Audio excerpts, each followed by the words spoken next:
सुप्रभात students, good morning. अभी chapter 14 अपना चल रहा है। चैप्टर 14 जैव अणु। उसी जैव अणु का एक और महत्वपूर्ण भाग आज मैं तुम्हें बताने वाली हूँ। वैसे तो जो बायो के स्टूडेंट हैं वो बायो में इसकी संरचना के बारे में पढ़ भी चुके हैं, लेकिन जो मैथ्स वाले स्टूडेंट्स हैं और बायो वाले स्टूडेंट्स भी एक बार देख लेना कि अपनी केमिस्ट्री में थोड़े, क्योंकि संरचनाएँ आ जाती हैं रसायन विज्ञान में, तो वो संरचनाएं हमें ध्यान से देखनी होती हैं और कहाँ कहाँ पर किस किस का बंध बनता है वो भी हमें बहुत ध्यान से देखना भी होता है, बनाना भी होता है और याद भी रखना होता है। तो चैप्टर 14 में बेटा जैव अणु में आज न्यूक्लिक अम्ल हमारा टॉपिक है, जिस न्यूक्लिक अम्ल को हम पढ़ेंगे आज डीएनए और आरएनए के बारे में। ठीक है, डीएनए और आरएनए नाम तुम्हें मालूम है, मैं एक्सपेक्ट करती हूँ कि हर बच्चे को नाम पता होगा इसका, लेकिन अगर नहीं पता तो मैंने बोर्ड पर लिखा हुआ है, मैं एक बार पढ़ देती हूँ नाम। डीएनए हम बोलते हैं डीऑक्सीराइबोन्यूक्लिक एसिड, आरएनए हम बोलते हैं राइबोन्यूक्लिक एसिड, क्योंकि ये सभी के सभी अंग्रेजी वाले नाम हैं। तो डीऑक्सीराइबोन्यूक्लिक एसिड, राइबोन्यूक्लिक एसिड। ठीक है, हिंदी में एसिड को अम्ल कर देते हैं, बाकी नाम परिवर्तित नहीं कर सकते क्योंकि शर्करा का नाम हम नहीं बदल सकते हैं, तो इसलिए बाकी नाम नहीं बदलेंगे, हाँ एसिड को अम्ल लिख देते हैं। उसके बाद आते हैं बेटा डीएनए और आरएनए, और बहुत ध्यान से पूरा चैप्टर समझते हुए चलना है, क्योंकि सबसे लास्ट में मैं डिफरेंस के पॉइंट लूँगी डीएनए और आरएनए। जब ये वीडियो का लास्ट होगा तो डीएनए और आरएनए के पॉइंट ऑफ डिफरेंस सबसे लास्ट में। ठीक है, अब देखते हैं जो डीएनए है वो मुख्य रूप से केंद्रक में उपस्थित होता है। केंद्रक मतलब न्यूक्लियस के अंदर उपस्थित होता है, इसीलिए नाम न्यूक्लिक अम्ल दिए हुए हैं। जो न्यूक्लिक अम्ल नाम दिया हुआ है वो इसीलिए दिया हुआ है क्योंकि जो मुख्य भाग है वो केंद्रक में उपस्थित होता है। केंद्रक के साथ साथ माइटोकॉन्ड्रिया में भी उपस्थित होता है और क्लोरोप्लास्ट में भी उपस्थित होता है, जिसको हरित प्लवक बोलते हैं। हिंदी में इसको हरित प्लवक बोलते हैं, क्लोरोप्लास्ट को।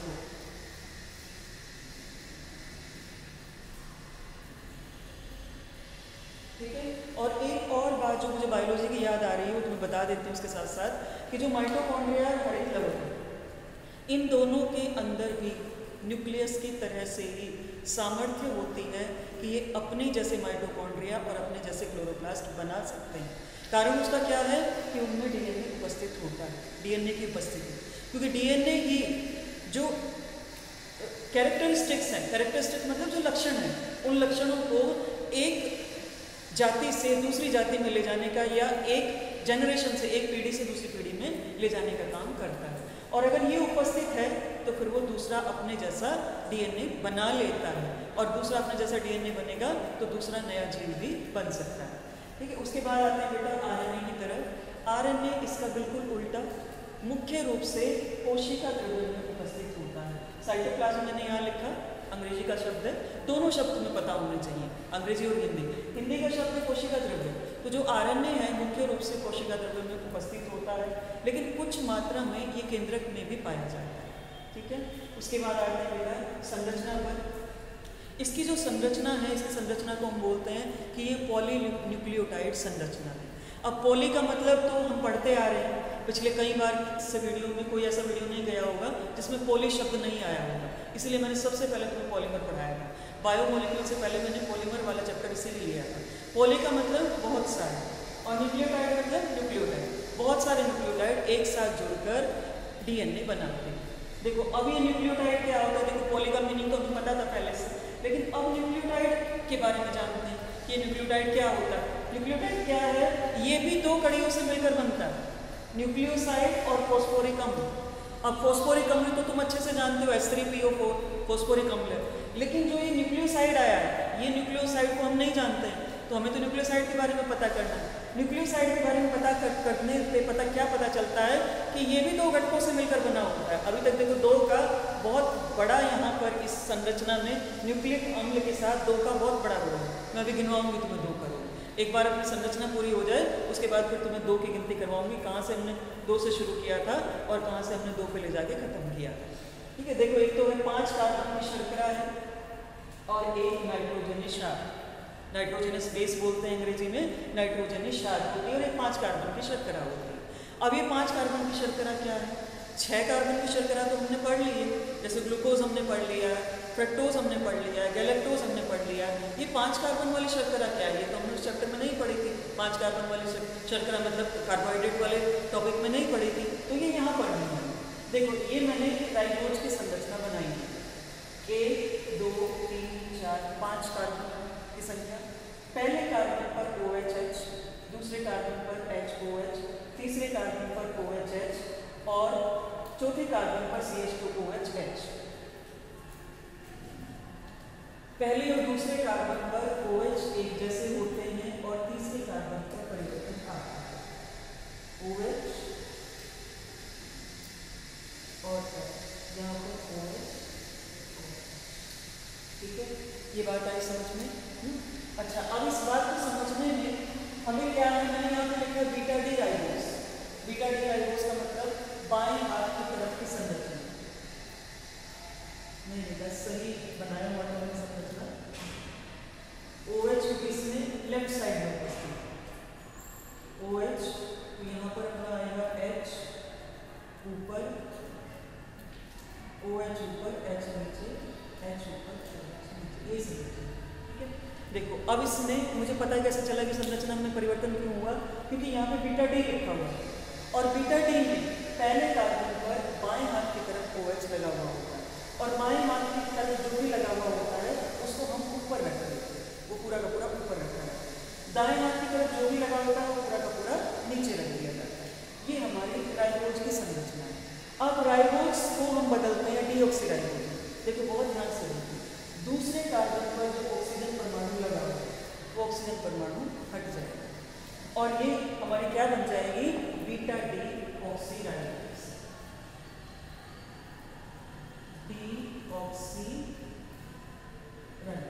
क्योंकि जो हमारी प्राकृतिक रूप से पाई जाने वाली राइबोज शर्करा है वो राइबोज शर्करा है, उसको डीऑक्सीराइबोज में बदला जाता है। एक ऑक्सीजन का अणु निकलता है, एक ऑक्सीजन का परमाणु निकलता है और ऑक्सीजन का परमाणु निकलने के कारण ही डीऑक्सी नाम लिखा हुआ है। डी का मतलब निकलना, डी का मतलब होता है निकलना और ऑक्सी का मतलब ऑक्सीजन, ऑक्सी बराबर ऑक्सीजन। तो अगर एक ऑक्सीजन निकल जाती है, अब हमें ये याद रखना है कि कौन से नंबर कार्बन से ऑक्सीजन निकलती है। देखो पहले नंबर कार्बन का मैंने तुम्हें ये बताया, सभी कार्बन के नंबर मैंने लिखे हुए हैं। दूसरे नंबर कार्बन से ऑक्सीजन निकली है, मैंने अभी तुम्हारे सामने निकाल के बताया, इसलिए पहले से संरचना बना के नहीं रखी है, तुम्हारे सामने निकाल के बताया। दूसरे नंबर कार्बन से ऑक्सीजन निकल जाता है, ठीक है। इसके बाद मैंने तीसरे नंबर कार्बन और पांचवें नंबर कार्बन, इन पांचवें नंबर कार्बन को भी लिखा हुआ है। कारण क्या है कि अब जो बॉन्डिंग होगी, किस किस की बॉन्डिंग, ये तो शर्करा है, शर्करा के साथ ही नाइट्रोजनी क्षार जुड़ा हुआ होता है और शर्करा के साथ ही अपना फॉस्फोरिक अम्ल जुड़ा हुआ होता है।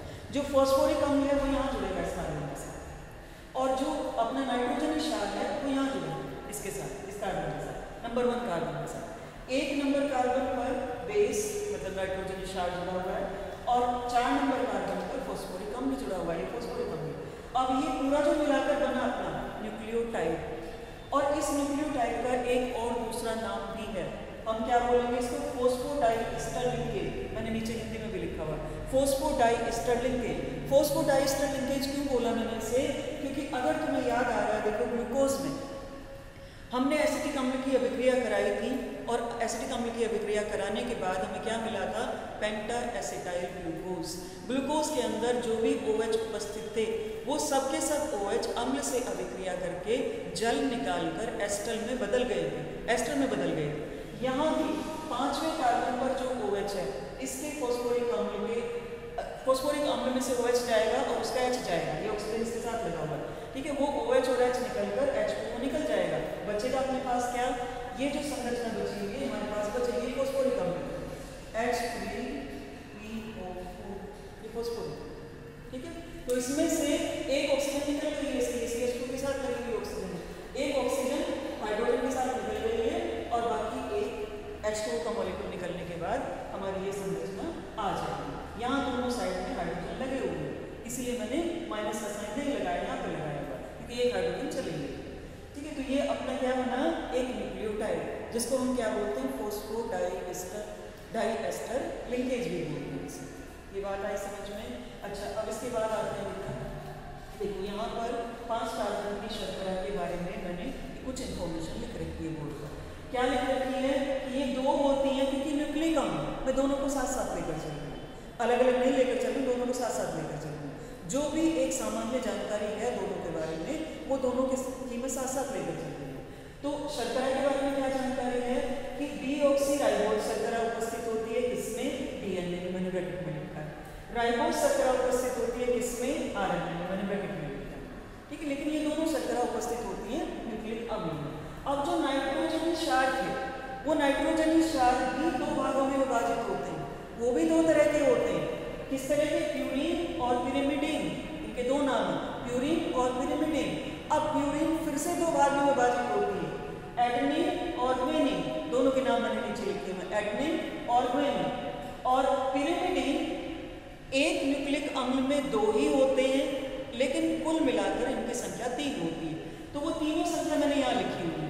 पहला क्या है, थायमिन बोलते हैं, दूसरा साइटोसिन, तीसरा यूरेसिल। देखो एक चीज बताती हूँ, आरएनए के अंदर थायमिन नहीं होता, उसके बदले में यूरेसिल होता है। मतलब आरएनए के अंदर साइटोसिन और यूरेसिल होता है, जबकि डीएनए के अंदर थायमिन और साइटोसिन होता है, ये दोनों होते हैं। ठीक है, अभी आगे चलते जब लास्ट में मैं पॉइंट पढ़ूंगी इसके डीएनए और आरएनए के अंतर के, तो उसमें ये पॉइंट भी अपना आएगा। इसके बाद आते हैं बेटा संरचना की। देखो ये संरचना किसकी बनी हुई है, हेलिक्स लिखा है मैंने यहाँ पर। हेलिक्स का मतलब है कि ये चक्रीय संरचना है, हेलिकल, हिंदी में भी वैसे हेलिक्स शब्द है इसके लिए, हेलिक्स संरचना। और इस हेलिक्स को भी हम बोलते हैं डबल हेलिक्स। डबल हेलिक्स क्यों, क्योंकि दो भागों में, डीएनए के दो भागों में एक हेलिकल संरचना बनाई हुई है। एक ये धागा है, ये भी हेलिक्स के रूप में जा रहा है, सीढ़ी के रूप में जा रहा है, सीढ़ी के आकार में गया हुआ है, दूसरा धागा भी सीढ़ी के आकार में गया हुआ है। ये बात आगे समझ में। अब पहले तो इनका नाप तोल पड़ लिया। देखो ये धागा यहाँ से शुरू हुआ, यहाँ पे जाकर ऐसे मोड़ा, फिर उसके बाद ऐसा है। तो जो दो टर्निंग है, किसी भी थ्रेड की जो दो टर्निंग है, उन दो टर्निंग के बीच की जो डिस्टेंस होती है, डिस्टेंस मतलब दूरी होती है उन दोनों के बीच की, वो दूरी 34 एंगस्ट्रॉम के बराबर होती है। ठीक है, दूसरी चीज, एक ये जो दोनों स्ट्रैंड, क्योंकि एक दूसरे के साथ आ रहे हैं दोनों स्ट्रैंड, तो दोनों स्ट्रैंड जब एक दूसरे के साथ आते हैं तो थोड़ा सा ज्यादा आकार आ जाता है। तो ये जो ज्यादा वाला आकार आया हुआ है, जहाँ पे दोनों स्ट्रैंड एक दूसरे को क्रॉस कर रहे हैं, एक दूसरे के ऊपर से गुजर रहे हैं, देखो यहाँ से गुजर रहे हैं एक दूसरे के ऊपर से, इसको 31 एंगस्ट्रॉम नापा है। ये जो दोनों स्ट्रैंड के पीक पॉइंट मतलब जहाँ वो बाहर निकले हैं, उसके बीच की जो दूरी वो 34 एंगस्ट्रॉम है। और केवल अगर हम इतनी दूरी देखें कि पीक पॉइंट को मिलाते हुए जो भाग बाहर निकला हुआ है, उसकी कितनी दूरी है, वो 31 एंगस्ट्रॉम है। ठीक है, और इसको हम बोलते हैं डबल हेलिकल संरचना, डीएनए की डबल हेलिकल संरचना। ये संरचना सबसे पहले 1953 में दो वैज्ञानिकों ने दी थी और उनको इसके लिए नोबेल पुरस्कार भी दिया गया। वो संरचना किसने दी थी, जेडी वॉटसन और एफ.सी. क्रिक ने। उससे पहले भी वैज्ञानिक थे, जैसे एक थे अपने चिरगॉफ वैज्ञानिक का नाम था, वो भी इसकी संरचना पर काम कर रहे थे। उन्होंने भी संरचना के बहुत महत्वपूर्ण बिंदु बताए थे, लेकिन वो पूरी संरचना नहीं बना पाए। पूरी संरचना बनाई थी जेडी वॉटसन ने और एफ.सी. क्रिक ने। ठीक है, अब इस संरचना में जो कुछ महत्वपूर्ण चीजें हैं, कुछ महत्वपूर्ण बिंदु हैं जो तुम्हें याद रखने हैं कि अगर ये संरचना तुम्हें समझाने के लिए आए एग्जाम में, अगर समझाने के लिए आती है, तो ये संरचना बनाने के साथ साथ ये पॉइंट भी लिखे हुए होने चाहिए। इसलिए मैंने पॉइंट में ही लिखा है। देखो पहला पॉइंट क्या है कि प्यूरीन की जितनी मात्रा होती है डीएनए के अंदर, पिरिमिडीन की मात्रा भी उसके अंदर उतनी ही होती है। जितनी मात्रा प्यूरीन की होती है उतनी मात्रा पिरिमिडीन की होती है। दूसरी चीज, जो एडेनिन और थायमिन है, ये एडेनिन और ये थायमिन दोनों के बीच में बंध बनता है। और कौन सा बंध भी बंध बनता है, ग्वानिन, ये ग्वानिन और साइटोसिन, इन दोनों के बीच में बंध बनता है। कैसा बंध बनता है, त्रिबंध बनता है। ये बंध फिक्स है, ये ध्यान रखना है, ये त्रिबंध बना है और ये यहाँ पर द्विबंध है। ठीक है, उसके बाद जो दोनों धागे हैं डीएनए के, एक ये धागा एक ये दोनों धागे एक दूसरे से हाइड्रोजन बंध से जुड़े हुए होते हैं। दोनों में हाइड्रोजन बंध होता है बीच में। ये जो मैंने तुम्हें द्विबंध में मैंने तुम्हें त्रिबंध बताया, ये द्विबंध त्रिबंध हाइड्रोजन बॉन्ड ही होते हैं। क्योंकि उनके उतने हाइड्रोजन, उतने ऑक्सीजन, उतने नाइट्रोजन, उतने हाइड्रोजन बॉन्ड बना सकते हैं, बंध बना सकते हैं दोनों के बीच में। जैसे दोनों ऐसे चल रहे हैं, दोनों के बीच में बंध बन सकता है, ऐसे ये वाले रास्ते में बंध बन जाता है। तो ये जो बंध बनता है ये हाइड्रोजन बंध ही होता है और कोई दूसरे प्रकार का बंध नहीं होता। कई बार एग्जाम में कंफ्यूज करने के लिए पूछ लेते हैं कि इनके जो बेस के बीच में जो बंध है वो कौन सा बंध होता है। कोई अलग बंध नहीं है, मैंने नीचे लिख दिया यहाँ पर हाइड्रोजन बंध है। दोनों स्ट्रैंड के बीच में जो बंध बना हुआ है वो हाइड्रोजन बंध बना हुआ है। उसके बाद एक चीज़ तुम्हें और समझनी है बेटा, देखो मैंने यहाँ तुम्हें क्या बताया था कि ये जो 5वां कार्बन है, इस 5वें कार्बन से फॉस्फोरिक अम्ल जुड़ा हुआ है और ये तीसरे कार्बन से भी कुछ भी नहीं जुड़ा हुआ। 5वां और तीसरा कार्बन किसी भी न्यूक्लिक अम्ल का एक धागे का 5वां और तीसरा कार्बन यदि दूसरे धागे से जुड़ेगा, जैसे एक धागा ये आया और दूसरा धागा ये आया, यहाँ पर हमारा 5वां कार्बन ये है, तीसरा कार्बन ये है, दूसरे धागे का 5वां कार्बन इधर आ जाएगा और तीसरा कार्बन इधर आ जाएगा, ऐसे जुड़ेगा। मतलब 5वां कार्बन कभी 5वें के सामने नहीं आता और तीसरा कार्बन कभी तीसरे के सामने नहीं आता, ठीक है। तो और ये डैश इसलिए लगाया हुआ है क्योंकि ये विशेष रूप से डीएनए की संरचना में हम इसका अध्ययन करेंगे। वैसे अगर हमने पढ़ा था, देखो तो हमने पढ़ा था वहाँ पर कितनी सारी हमने अभिक्रियाएं पढ़ी थी ग्लूकोज की, लेकिन कहीं पर भी हमने ग्लाइकोसिडिक बंध हमने पढ़ा था, ग्लाइकोसिडिक बंध के साथ साथ पेप्टाइड बंध हमने पढ़ा था, कहीं पर हमने डैश नहीं लगाया। यहाँ पर डैश क्यों लगाया? तो यहाँ पर डैश लगाने की जरूरत इसलिए पड़ी कि वो दोनों में है, वो दोनों के अंदर, वो एक के अंदर नहीं, वो दोनों के अंदर है और वो डीएनए की संरचना में पढ़ रहे हैं विशेष रूप से, इसलिए हमने यहाँ पर डैश लगा कि ये हमारी अब एक कोई साधारण संरचना नहीं है, ये एक न्यूक्लिक अम्ल की एक बहुत जिम्मेदार, न्यूक्लिक अम्ल को मैं जिम्मेदार बोलूँगी, एक बहुत जिम्मेदार संरचना को हम पढ़ रहे हैं, इसलिए हम इसको थोड़ा सा अलग नंबर देकर पढ़ रहे हैं कि जो 5 और 3 कार्बन जहाँ से पर जो जुड़ा हुआ होता है वो कभी भी दूसरे स्ट्रैंड के 5 और 3 कार्बन के सामने नहीं आता है, उनका जो बंध बनता है वो 3 और 5 कार्बन के साथ में। ये बात समझ में आ गई?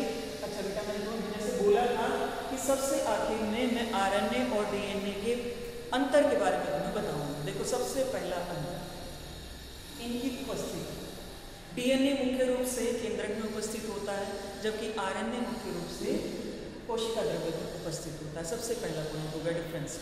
दूसरा पॉइंट, डीएनए के अंदर डीऑक्सीराइबोज शर्करा उपस्थित होती है, जबकि आरएनए के अंदर राइबोज शर्करा उपस्थित होती है। तीसरा पॉइंट, डीएनए के अंदर थायमिन और साइटोसिन उपस्थित होती है, जबकि आरएनए के अंदर साइटोसिन और यूरेसिल उपस्थित होती है। चौथा पॉइंट, डीएनए के 2 स्ट्रैंड एक दूसरे के साथ हाइड्रोजन बंध से जुड़े हुए होते हैं, आरएनए एक ही स्ट्रैंड के रूप में एग्जिस्ट करता है, पाया जाता है, उसके 2 स्ट्रैंड एक साथ नहीं पाए जाते। एक और महत्वपूर्ण जानकारी और सब लास्ट वाला पॉइंट मैं उसे इंक्लूड करूंगी डिफरेंस में, वो क्या है जिसके बारे में हम कल पढ़ेंगे, इसको हम बोलते हैं डीएनए का रेप्लिकेशन। डीएनए अपने जैसा दूसरा डीएनए बना देता है। एक डीएनए का एक स्ट्रैंड, ये जो 2 स्ट्रैंड है, कल मैं खोल के बताऊंगी कि ये खुल जाएंगे तो क्या होगा। तो ये जो 2 स्ट्रैंड है जो एक साथ जुड़े हुए हैं, हाइड्रोजन बंध से जुड़े हुए हैं, पूरी प्रॉपर संरचना दे रहे हैं डीएनए की, वो जब खुल जाएंगे तो खुलने के बाद वो अपने अपने 2 स्ट्रैंड बनाएंगे। एक तो ओरिजिनल होगा पेरेंटल और एक दूसरा होगा इंडिविजुअल, जो पेरेंट से बना हुआ इंडिविजुअल होगा, ये मैं कल बताऊंगी। तो डीएनए के अंदर रेप्लिकेशन पाया जाता है, अपने जैसे डीएनए बनाने की क्षमता पाई जाती है। आरएनए के अंदर वो क्षमता नहीं पाई जाती। आरएनए अगर एक बार नष्ट हो गया तो दोबारा नहीं बन सकता है। डीएनए अगर एक बार नष्ट हो गया, उसका थोड़ा सा भी भाग अगर बाकी बचा हुआ है तो वो दूसरा डीएनए बना सकता है। ये बात समझ में आ गई? अब मैं तुमसे एक्सपेक्ट करती हूँ बेटा कि बुक में तुम टॉपिक पढ़ के चल रहे होगे पूरा, इसके नोट्स में भेज दूंगी तुम्हें, आज भेज दूंगी या कल भेज दूंगी नोट्स, इस चैप्टर के तुम्हारे पास आ जाएंगे, ठीक है। अपने जो नोट्स तुम बना रहे हो, अभी मेरे पास किसी बच्चे की कोई इन्फॉर्मेशन नहीं आ रही, अगर तुम नोट्स बनाते हो तो एक मैसेज छोड़ दिया करो, ठीक है। और क्वेश्चंस के लिए आते हैं ज़रूर, लेकिन अभी इस वीक में, लास्ट वीक में किसी बच्चे का कोई क्वेश्चन नहीं आया, तो पीछे के जो क्वेश्चन मैं एक्सपेक्ट करती हूँ, कम से कम क्लास के 10 बच्चों से एक्सपेक्ट करती हूँ कि तुम पीछे की एक्सरसाइज साथ साथ देखते चलोगे कि जो मैडम ने पढ़ाया है और या जो मैडम ने हमें नोट्स भेजे हैं उसमें वो सारे क्वेश्चन आए हैं कि नहीं आए हैं। क्योंकि होता हो क्या रहा है अभी तक कि जब पूरा चैप्टर खत्म हो जाता है तो सबसे लास्ट में नहीं देखती हूँ कि एक्सरसाइज का कोई क्वेश्चन बचा है कि नहीं बचा है। मैं एक्सपेक्ट करती हूँ किसी न किसी बच्चे का आ जाना चाहिए कि मैम ये क्वेश्चन आपको बताना अगली वीडियो में, ठीक है। तो वो जो कंडीशन है वो मुझे बहुत अच्छी लगती है। उसमें मुझे लगता है कि हाँ बच्चे देख रहे हैं वीडियो को और बच्चे पढ़ भी रहे हैं, तो देख रहे हैं लेकिन सब नहीं देख रहे हैं। तो मैं सबसे एक्सपेक्ट करती हूँ कि सब लोग देखो, क्योंकि अभी हमारे पास कोई ऑल्टरनेटिव नहीं है इसका, अभी हम इसी तरह पढ़ाई कर सकते हैं। सो अब स्क्रीनशॉट लेना चाहो ले लेना और नोट्स में तुम्हें फॉरवर्ड करूँगा।